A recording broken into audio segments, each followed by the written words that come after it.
Government Urdu library के ज़ेरे तमाम जश्न तक़सीम अवार्ड का प्रोग्राम इनक़ाद किया गया था। हमारे साथ बात करने के लिए गवर्नमेंट उर्दू लाइब्रेरी के चेयरमैन जनाब अरशद फ़िरोज़ साहब हैं।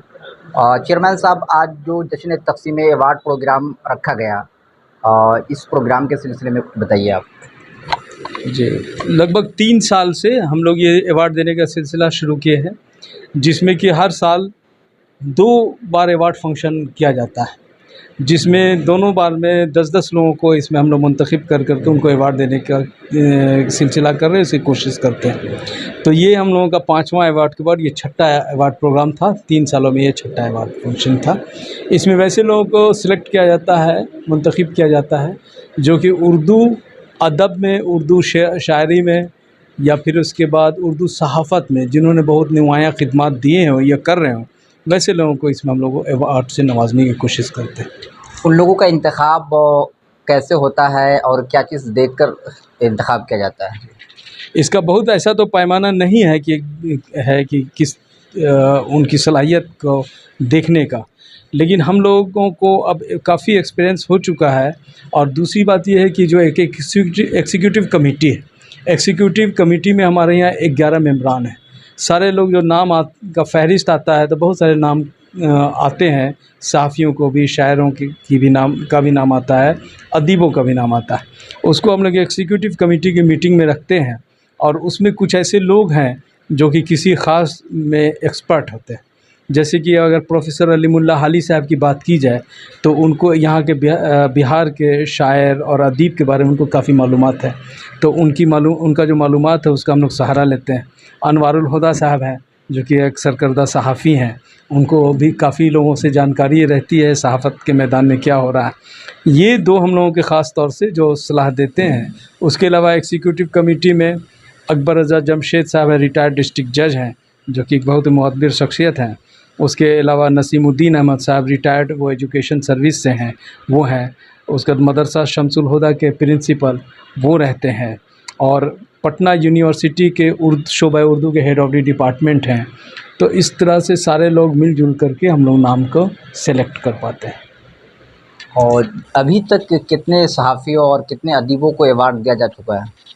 अब तक ये जो हम लोगों का अवार्ड था, ये इसमें हम लोग 57 लोगों को इसे आज के बाद अवार्ड दिया गया। बहुत सारी तंजीमें हैं जो इस तरह से काम कर रही हैं उर्दू के लिए, और उसमें अभी हम लोगों ने 2 डायरेक्टरी भी शाये की थी। तो उस डायरेक्टरी में बिहार के जितने शायर और अदीब हैं और सहाफ़ी हैं, सारे लोगों का नाम हम उसमें शामिल किए हैं। उससे एक मदद मिलेगी लोगों को कि अगर कोई मुशायरा करता हो या अदबी नशिस्त करता हो या किसी तरह का अगर प्रेस कॉन्फ्रेंस करता हो, तो अब उनको बहुत भटकने की ज़रूरत नहीं है। 2 किताब हम लोगों की जो है डायरेक्टरी, उससे वो उर्दू वाले का नाम निकाल सकते हैं। एक तो ये हो गया कि नाम उर्दू वालों का नाम हम लोगों ने एक जगह यकजा किया। दूसरे, उर्दू के जितने अखबारात हैं बिहार से निकलते हैं, वो 38 हैं जो रजिस्टर्ड हैं। उन सारे अखबारात का नाम, उनके चीफ़ एडिटर का नाम, वो भी हम लोग डाले हुए हैं। तो ये एक हो गया खाका कि आपको उर्दू वालों से अगर रजू करना है तो उसके लिए आपको भटकने की ज़रूरत नहीं, वो एक डायरेक्टरी से मिल जाएगी। दूसरी तौर पर ये कोशिश ये होती है कि यहाँ पर अदबी नशिस्त भी हम लोग करवाते हैं। तो और बहुत सारी अभी ख़ास तौर से जो अभी मेरी एक नई डायरेक्टरी आने वाली है, उसमें उर्दू के गैर सरकारी जो तंजीमें हैं, जो फ़ाल हैं, सरकर्दा हैं, उन लोगों का नाम भी हम उसमें डाल रहे हैं, उनके ओहदेदारान के नाम के साथ, मोबाइल नंबर के साथ। वो लोग भी अपने लेवल पर उर्दू के लिए बहुत काम कर रहे हैं। अब जैसे हमारे सामने बैठे हुए हैं परवेज़ आलम साहब, ये जनरल सेक्रेटरी हैं इल्मी मजलिस के, और मैं इनका भी शुक्रिया अदा करता हूँ, मुबारकबाद देता हूँ कि मेरे लाइब्रेरी में आने के पहले और बाद में भी उर्दू का जो भी फंक्शन होता है या उर्दू के लिए जो भी काम होते हैं, तो लोग सबसे पहले इनसे रुजू करता है। और इल्मी मजलिस के तहत वो ऐसा समा बांध देते हैं और ऐसा ऑर्गेनाइज़ करवाते हैं प्रोग्राम को कि उर्दू की महफ़िल सजती रहती है। तो ऐसे इनके तरह के बहुत सारे लोग हैं जो अपने अपने फ़ील्ड में काम कर रहे हैं।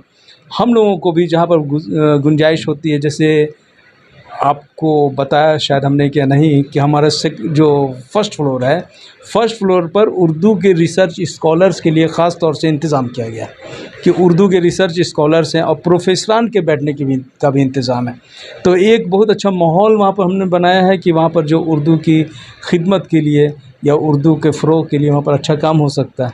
ग्राउंड फ्लोर जो सबसे नीचे जहाँ हम लोग बैठे थे, वो जगह ऐसी है कि ख़ास तौर से हम लोगों ने ध्यान में रख कर ये किया कि जो उर्दू से मुताल्लिक़ किताबें पढ़ना चाहते हैं, रसाला पढ़ना चाहते हैं, अखबारात देखना चाहते हैं, रिटायर्ड लोग हैं या घर से बाहर उनको वक्त भी आसानी से नहीं गुजर पा रहा है, तो उनके लिए भी वहाँ पर गुंजाइश की गई है कि बुज़ुर्ग लोग, औरतें, जो घर की बुज़ुर्ग हैं, वो लोग भी वहाँ पर आकर बैठ सकती हैं। वहाँ उर्दू का ख़ास इंतज़ाम किया गया है।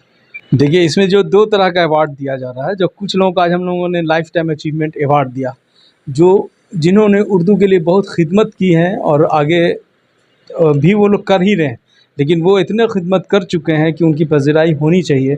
तो वैसे लोगों को हम लोग देखते हैं और उनको तो अवार्ड से नवाज़ते हैं उनकी हौसला अफ़ज़ाई के लिए। दूसरे वैसे लोग हैं जो आज भी उर्दू के लिए लगातार सरगर्म हैं और काम कर रहे हैं, तो उनके लिए एक हो जाता है काम। और दूसरी एक है ज़ियाउल हसन जैसे लोग, जो कि काफ़ी नौजवान हैं, लेकिन इनका एक जोश और ऐसा जज्बा है जो कि अपने सहाफ़त के मैदान में काम कर रहे हैं। वैसे ही बहुत से जैसे ज़ीनत शेख साहिबा को अवार्ड दिया गया, तो वो हर महफ़िल में जाती हैं और हर शेर व अदब की महफ़िल में उनकी शमूलियत होती है। तब वैसे लोगों को भी हम लोग दे रहे हैं जो कि उर्दू में अभी उनसे काफ़ी काम हम लोग एक्सपेक्ट कर रहे हैं, उनसे काफ़ी काम लिया जाए।